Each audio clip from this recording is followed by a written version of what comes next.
Не имеет некто Авраам Лесли за возвращение Смоленска. Петр придумал, и понеслась. Генерал-майор, генерал-лейтенант, генерал-губернатор и так далее. Я сразу оговариваюсь, мы не будем говорить о полководцах, которые носят тюркские фамилии, предки которых тюрки, но они были истинно русскими людьми. Ушаков, Кутузов, Аракчеев, Колчак. Потерянное для нас. Я не буду говорить о генералах из казаков. Многие ученые считают, что казаки это тоже тюркский народ. Не будем влазить в дебри, откидываем этот класс. Килиджек. Дальше. Один из первых генералов из тюрков, основатель Челябинска, Тевкелев. Это начался пласт казанских татар, которые вошли в Российскую империю и чего-то достигли. Дальше.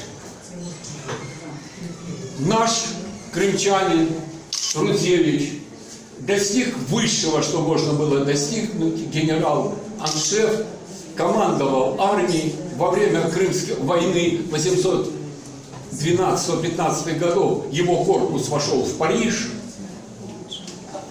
Православный. Похоронен в Крыму. Имя было до последнего времени совершенно забыто. Его портрет в галерее Героев войны 812 года в Зимнем дворце в Петербурге. Дальше.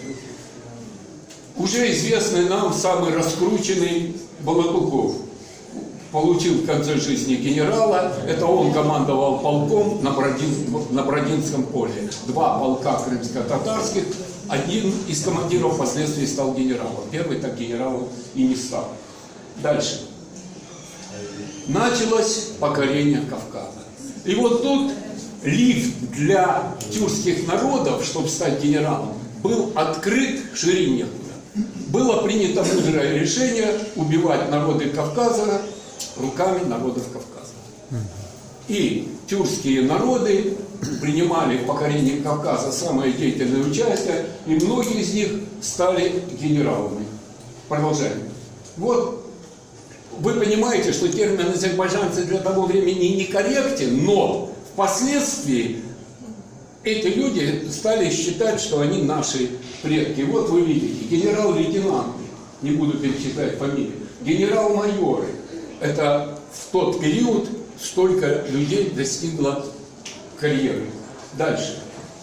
Началась русско-турецкая война. И вот тут интересные имена нам. Султан Чингисхан. Он генерал, он возглавлял телеграфную службу России. Представляете, технарь, телеграфная служба.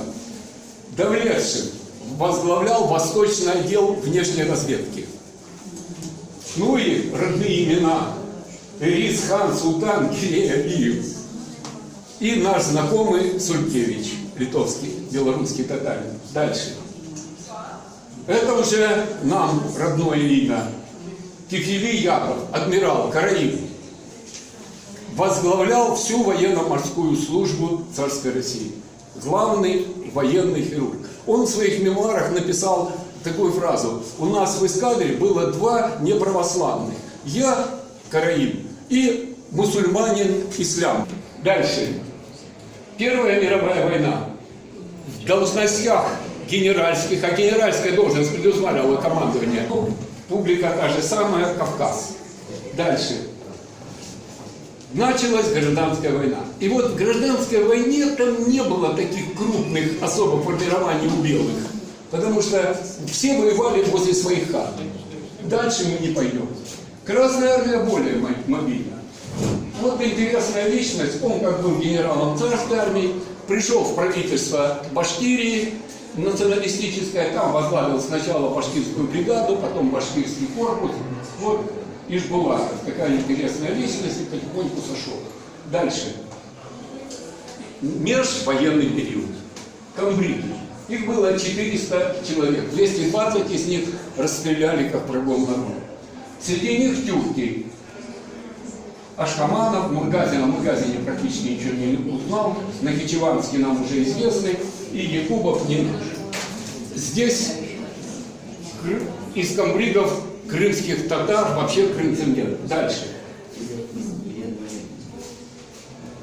идут фотографии. Вот уникальная биография его, вы видите. Первый мировой капитан, воевал в армии Скоропадского, перешел в армию белых, попал в плен красных, стал командиром полка у красных, командовал бригадой, 29 похоронен в Ташкенте. Это исключение. Это человек, который прошел, воевал у всех. Дальше. Ну, это известный вам Нахичеванский, закончил плохо, расстреляли, талантливый военачальник. Дальше. Комдивы, их было 186, расстреляли 154. Среди них наш Бахши, крымчак. Михаил Бахши, он по документам проходит как еврей, но это понятное дело, полностью наш парень, командовал мехкорпусом танковым, но он до этого танковой дивизии, ну так, мог бы быть один из величайших полководцев, если бы не такая трагическая судьба. Ну и назад чуть-чуть. Вы видите, те, кто подчеркнуты, закончили плохо. Комкоры из 57 расстреляли 50. Тюрков среди комкоров не было. Следующий этап командарты, там тоже тюрков не было. Дальше. Ну вот Визиров, Камбай. Дальше. Этот Бекжанов. Бекжанов чем не интересен, я думаю, что за знакомое имя. И вспомнил. Долгая дорога домой Нури Халилова, он служил в дивизии Бекжанова. И я тогда проследил его судьбу. Где-то в июле, в начале он попал в плен. Пробыл все 4 года в плену, вел себя достойно, ни на какие власовцы, ничего не шел. Когда наши его освободили, простили, дали пенсию, обошлось. Один из немногих генералов, который прошел в плен, и все обошлось. Сидел в плену с июля 41 по май 45. Дальше. Шаймуратов. Опять башкирская дивизия, великолепно воевал, все обошлось. Дальше. Ну, Диди Азлу, он темнит, русский. Но я все же его включил. И кавалерист. Ну, понятно, вы увидите, все мусульмане, эти ребята, все командовали полками. Дальше. Вот интересная личность генерала Рахимова. Вначале о нем спорили узбеки и казахи. Казахи говорят, это наш, узбеки говорят, это наш. Все не могли поделить. Сейчас его памятник разрушен, никому не нужен. Дальше. Но самый больше успехов добился Чанышев. Казах, он тоже там спор башкир-татарин. У них это больной вопрос. Он командовал корпусом. И вот часто в наградных листах его подпись. Кого-то из татар награждают и читаем в конце. Чанышев подписывает. Да, вот командовал корпусом, считается самым из, как мы с Абедханом, так у них это самый высокопоставленный военачальник. Дальше. Алиев чем интересен? Это та знаменитая 321-я дивизия, которая, по словам Романько, полностью перешла к немцам, так как состояла из крымских татар. И еще, что интересно, этой дивизией командовал Алиев, ну уж сам Бог велел крымских татар. На самом деле он из города Тимир-хан Шура, Дербент современный, татарин. Имя Иван Михайлович. Успел отличиться в Одессе, где возглавлял ЧК, и последним решением в Киеве его имя предано анафеме, улица переименована в Одессе, потому что он успел в 18 году там наломать дров. Потом, после 321-й, которая разбежалась якобы, его назначили командиром дивизии под Ленинградом, дали генерал-майора, а в Крыму он был полковником, и он спокойно прослужил до конца, и в энциклопедиях везде уважаемый человек. Дальше. Ахманов, командир 23-го танкового корпуса. Круто, очень круто. Если тот командовал пехотным корпусом, то это танковым корпусом. Дальше. Кутлин, 270-я стрелковая дивизия, закончил плохо, погиб. Дальше.